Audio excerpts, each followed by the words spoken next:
Okay, everybody, welcome to America Fest.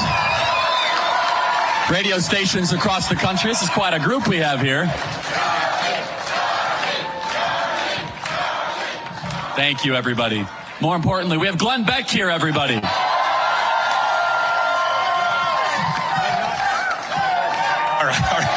I'm not sucking up to Charlie because I just said this to him on my show.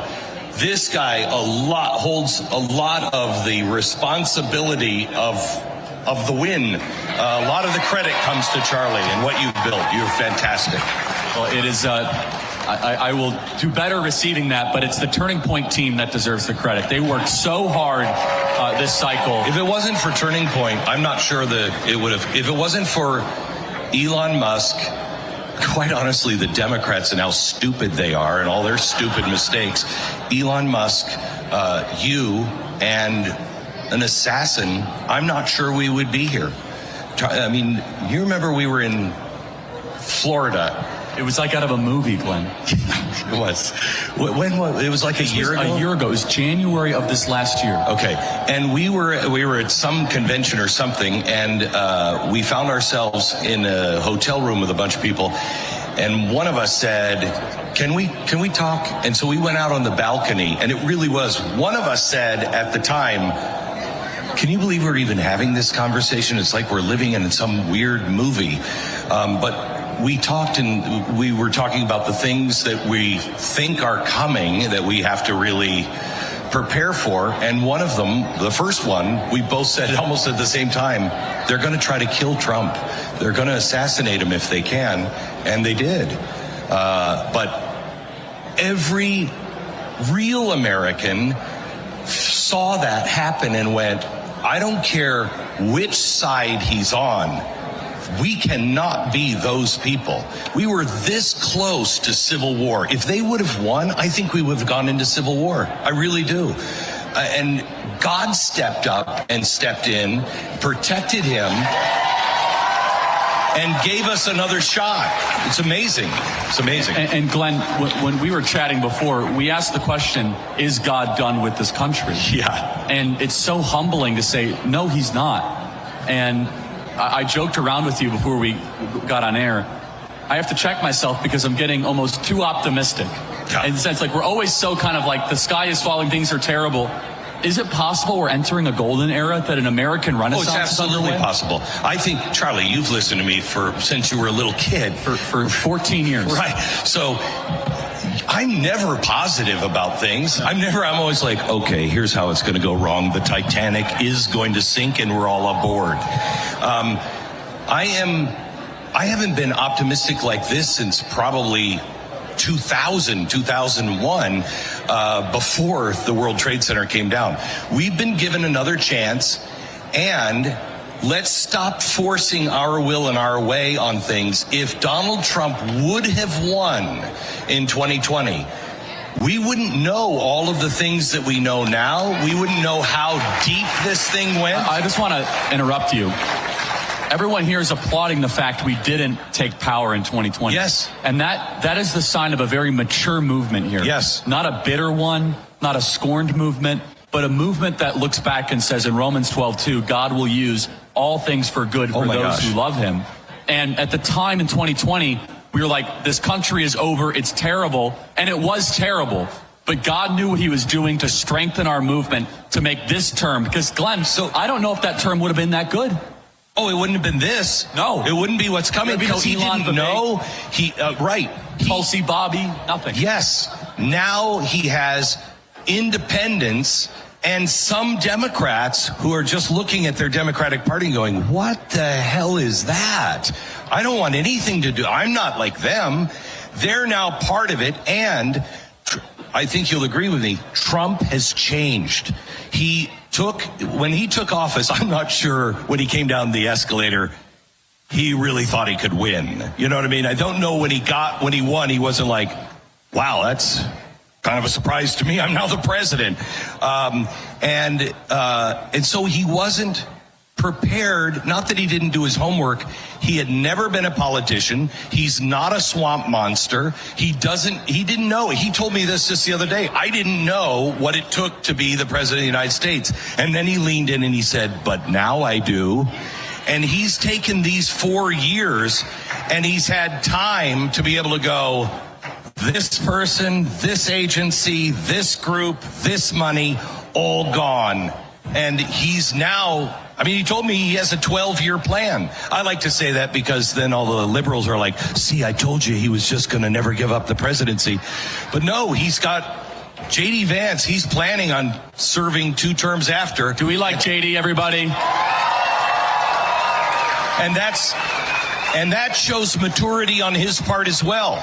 I don't know in 2020 if he was thinking Mike Pence can carry on, but he picked this vice president to pick up right where he left off, because he is, if he can accomplish even half of what he says he wants to accomplish, if he can do it, he's going to undo everything Woodrow Wilson and FDR did to our country.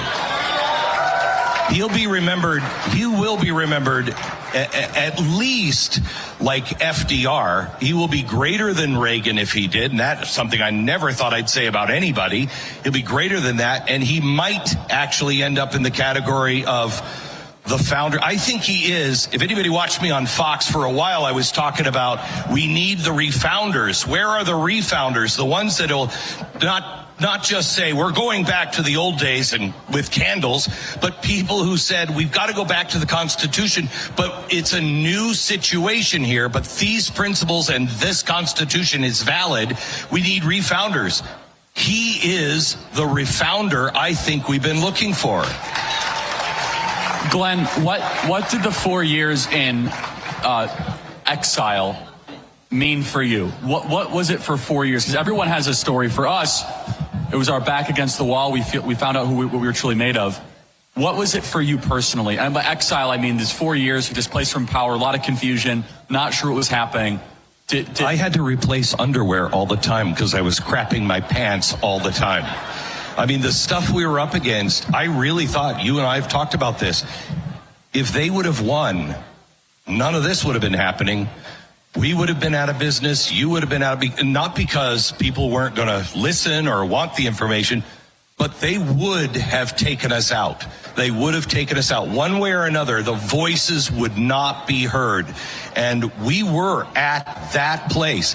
The question is, are we the people that deserved the second chance from God? I don't think we are. I don't think we are either.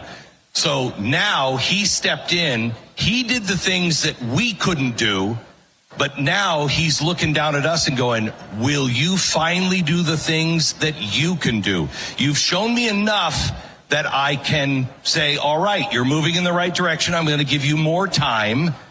But will we become those people? If we don't humble ourselves and start listening to him and praying and making him a partner, then it won't work. As it says in either 1st or 2nd Chronicles, you must repent and put your face towards God. Yes. And as your people do that, and we as a nation need to go through massive repentance, because we did not deserve this victory. You know, we did not. What happened? We didn't. What 30 happened? 30 seconds, Glenn. Okay. Keep going. What happened? You're a radio guy. You got 30 seconds. I You know it. What happened in Washington on Wednesday was a miracle and game-changing. That is Doge and Trump saying, we're not playing your game anymore. And it's listening to all of us as well. Now we just have to figure out how to keep everybody together. Hey, guys, can we go through the break with Glenn Parker? Is that possible? Because I want just for 5 more minutes. Is that okay, Glenn? We are here live at America Fest with the most amazing patriots across the country. We are going to go through the break here. For those of you watching online that might not get the content in the break, that's why you should subscribe to the Charlie Kirk Show podcast. Who's subscribed to the podcast? A lot of people out there. Hang on 1 second.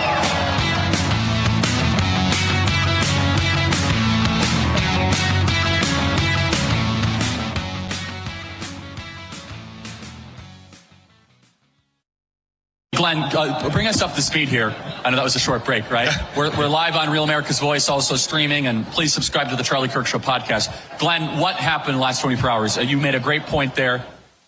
What happened in the last 24 hours? I talked to Chip Roy about 2 hours ago, and I said, Chip, I agree with you, but I think Donald Trump has deserved the right to say, trust me. And when I finished the interview with him, I thought he was speaking in code. I thought he was telling me, I am, but I'm also trying to send up warning flares. There are people that you are trusting now, Mr. President. You have to know who they are that are in Congress, the Mike Johnsons of the world, that he thinks might be steering him wrong, and they're not serious. They're like, oh, yeah, we're all MAGA, and they're not. And he said he needed to expose those people like Johnson. So him standing up, and then he also led me to believe that he would be willing to do a cowboy contract with Trump and say, look me in the eye and say, we're going to cut. Yes, that looks like exactly what he was doing and happening because of the new bill that just was introduced. I don't want to put you on the spot here, Glenn, but how should we think about Mike Johnson's speakership? Do you think it would be wise or prudent to remove him? I got to tell you, I mean, this is really radical, but I think Elon Musk should be Speaker of the House. And I think J.D. Vance should actually take the presidency of the Senate. John Adams did it. There is no reason why Vance doesn't do that. You imagine Elon Musk. Nobody's going to screw with Elon Musk. Elon Musk comes in, sets the agenda. No, we're not talking about that. We're going to debate this. We're going to do this. We're going to do this. Here's the agenda. Pass the bill. And it would get passed. And you don't have to be a member of Congress to be a speaker. No, you don't. People don't know that. So put him as the Speaker of the House, at least for the first year. I don't know if he would do it, but if he could get away, let him do it until we get... Donald Trump told me, I said, you only have 4 years. And he laughed at me and he said, Glenn, I have 100 days. If my stuff isn't passed and gone through, if we're not ready and have a lot of this cemented in, I don't make it. It's not going to change. I need it for 100 days. So at least maybe even for the 100 days, make him Speaker of the House and J.D. Vance President of the Senate. And as we get closer to January 20, what should we be looking out for of how the Democrats are going to try to subvert? Because the intel agencies are not just going to roll over. What on the horizon should we be cautious of? Put yourself on that balcony in Florida with just you and me. I'm afraid they're going to try to kill the President of the United States. I believe that is not off the table.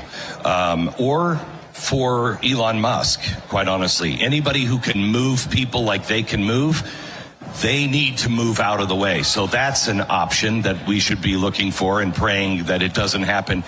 The other thing is, they just announced that they're not going to use the street activists anymore because, well, they just don't think it was effective. No, you only have Antifa left. That's all you have left. You don't have the average Democrats are kind of starting to move on our side, or at least go into neutral.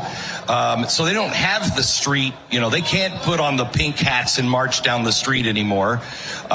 So they're going to go into law, and they're going to try lawfare. But I think we win. That thought. Email us, freedom@charliekirk.com. Back in 10 seconds with a little bit more Glenn Beck before we let him go. Stay right there.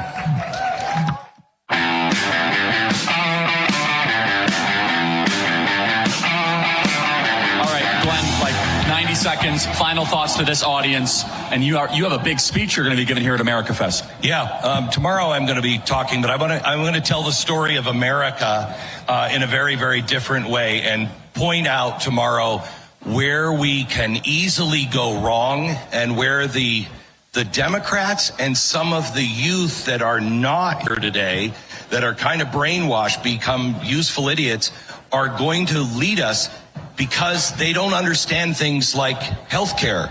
They grew up under Obamacare. And so they're not seeing a way out. They're going to be convinced, more government control.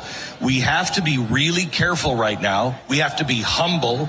We have to pray. We have to unite. And when Donald Trump, I give him benefit of the doubt. He's earned it. He needs to have his agenda done. So when he says, you got to call Congress, you got to back me up, back him up. Until he would betray us, which I don't think is happening, back him up. Glenn, thank you for your friendship and your leadership. Give it up for Glenn Beck, everybody. Thank you, man.